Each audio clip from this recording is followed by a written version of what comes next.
Over the past week, we've been reporting on allegations of physical abuse inside the Church of Scientology. The allegations have been made by a number of former high-ranking Scientologists, former members of the Sea organization, which is the church's religious order, and the allegations are against the church's leader, David Miscavige. The former Inspector General, Marty Rathbun, former spokesman of the church, Mike Rinder, and other former members of the elite management group, including Jeff Hawkins, Tom DeVock, Amy Scobie, and Steve Hall, all have made allegations that David Miscavige used and encouraged physical abuse. Rathbun, Rinder, and DeVock all admit to some acts of physical violence themselves, but say it was at the direction of and encouragement of David Miscavige. They also say it wasn't to the extent that David Miscavige was punching, kicking, and choking subordinates. Now, the church strongly denies all those claims, sending us dozens of affidavits, emails, letters, calling those speaking out liars.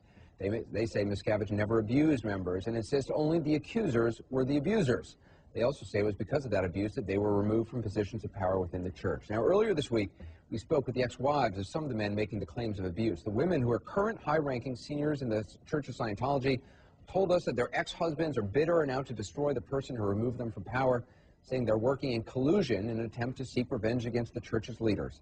Here's more of my interview with them. I read all of your affidavits. Obviously, your ex-husbands have made charges against David Miscavige, saying that they have seen repeated acts of physical violence perpetrated by Mr. Miscavige. Is any of that true? No, not one ounce of it. Not one. Why do you think they're saying these things? I think that they are bitter individuals who once had a life that had glory and some form of power, and they now have nothing. They have no job. They have no life. And the media is giving them attention, and they're going for that attention.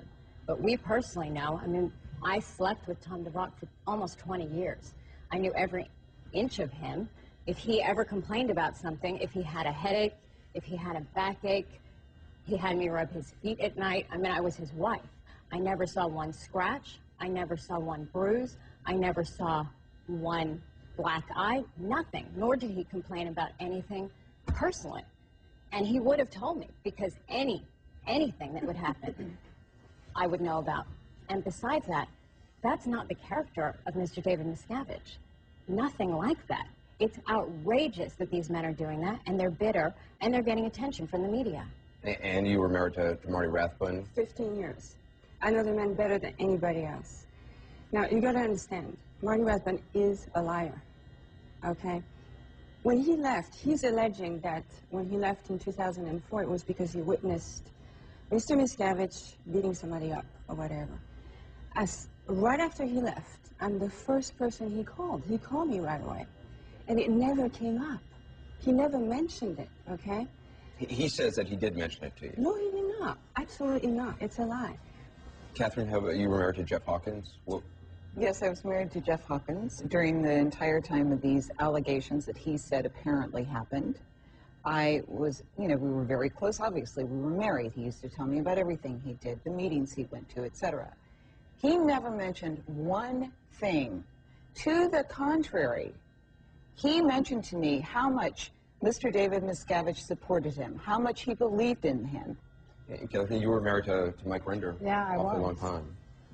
He says that he was beaten by David Miscavige some 50 times. And multiple people have also said that they saw Mike Rinder bearing the brunt of David Miscavige's Mike Rinder, Mr. Miscavige never laid a hand on Mike Rinder.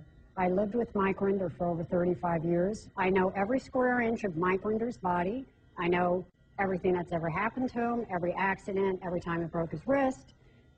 I've been with him. We've been together all our lives. It's utterly ridiculous, and it isn't true. And I certainly would have seen it. And the reason why I know that is I happened to be in a meeting in January 2004 when Marty Rathbun suddenly went and leapt on top of Mike Rinder and fought him to the ground and started choking him and beating him. How is it that no one came forward I will answer you, to call the police? I will tell you. At that point in time, he had a personal conversation with me and said to me, and said to me specifically as he was bouncing his knee nonstop, Jenny, I think I'm going nuts. I think I'm crazy. And we thought, okay, we can help this man. We're going to have to help him with Scientology technology. It wasn't days later that he took off. So what is the procedure for dealing with somebody who is physically violent? I mean, because in any corporation in the United States, if a superior assaulted, punched, kicked, strangled, somebody else in the company, that person would be out of the company and the police would be called. And he is out. And he was out. That's what you have to understand, Anderson. So for about 3 years, according to members of the church, your husband was physically assaulting. It was isolated incidents. It was Well, this is an isolated incident. This is a consistent, virulent physical harassment. Yeah, we understand what you're saying, and here's the fact. No, what I'm saying is that you were married to a man who, for 3 years, was a high-ranking member of this church who was assaulting people, and Mr. nothing seems to be done Miscavige, about it. Mr. Miscavige was not at the property at the time. Do you not have telephones? Of course we have telephones. I think you're being quite rude and quite insulting. Here's the bottom line. Here's the bottom line. There is no history of violence in the church. That there was isolated instances, and yes, you do have written declarations that Marty Rathman was a violent man. So, what do their ex-husbands say about what they've said? The men accusing David Miscavige of physical violence? Well, we're going to